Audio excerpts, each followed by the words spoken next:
What's bring me to like a. I'm gonna go back to my first initial point. Bring me to like a super dark time in your life. Sure. In your career, and how'd you get out of it? In my career? Yeah. Like where you felt like, oh my God, like how did I get here? Am I ever gonna get out? Yeah, a lot of the dark times I wouldn't say were like in business. They were just like in my upbringing, right? So when I was 5 years old, I attended my very first funeral for one of my half brothers who was murdered due to gang violence. By the time I was 7, I was selling drugs with my dad. So he would say, hey, mijo, we're going to go to McDonald's and get you a Happy Meal. And we would go to McDonald's. But before going to McDonald's, we would go to these industrial buildings and we would basically sell, cocaine. So he would be like, oh, like, go give this to the guy and then shake my hand real quick. And I would do, kind of like just like a little swap of the money. And it was just normal. And it was one of those things where like the fish doesn't know that it's in the water. So I thought all kids in my school sold drugs. I didn't know that it was just me. You were like, I did. I got a question. How often were you going to McDonald's? Like almost every day. Yo, not only that. I mean, in reality, who got the Happy Meal? His dad was probably like, this is a good ROI, man. It's like, got a $2 burger. Yeah, not only that, but in Mexico, it's really common for people to have little businesses out of their house. So if I go to Mexico and visit my family, a lot of them sell like chips and sodas and like donuts, like just snacks. It's just normal to make like extra cash. But here, I was born and raised in Santa Ana and grew up all over Orange County. But in Santa Ana, some of the hit areas that we grew up in our apartments and the houses that we would rent, customers would come to our house like every day. And me and my siblings, I'm the youngest one, we would be the ones that would sell the drugs. So we kind of had like our own liquor store here, but we were selling cocaine and marijuana. Wow. And it was just normal. That was just part of our life. And then when I was 10, we also used to smuggle people across the border from Tijuana, Mexico. Right. My dad was an alcoholic, in and out of jail my entire life. And then when I turned 12, he passed away from alcohol. And then when I was 13, my mom abandoned me. So her friend, I started living with her friend when I was 13. She said, hey, as long as you go to school, she said, I'll feed you, clothe you, and put a roof over your head. And that's what I did. Kept going to school. Then when I was 16, she said, all right, now you got to look after yourself. So at 16, I get my first job, making minimum wage, basically 100% independent on my own.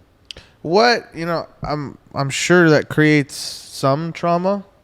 Or no, were you kind of like just chilling like no, it created a lot of trauma. Yeah, okay, so like what? He sold drugs as a kid. Yeah, no. I don't know, man. I say that because like the way he's talking about it sounds so nonchalant. That's what I was gonna say. Adam's like, damn, I wish I did that. He clearly has told this story many times. So he just spared us the details. I've done just a lot of personal development, a lot of therapy, but I was like really fucked up for sure. I was gonna say because like. What qualities do you think came from that trauma that helped you succeed in business? And what qualities do you think could have been your detriment if you didn't control it?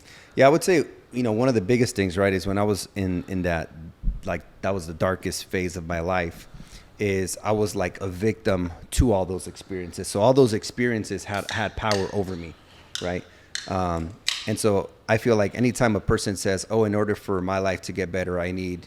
I don't know, the president to change, the education. Anytime you need an external force in order for your life to get better, then like you're operating from a place of victim, right? And that was me. I was like, man, my life sucks. Why has this happened to me? Why was my life this way?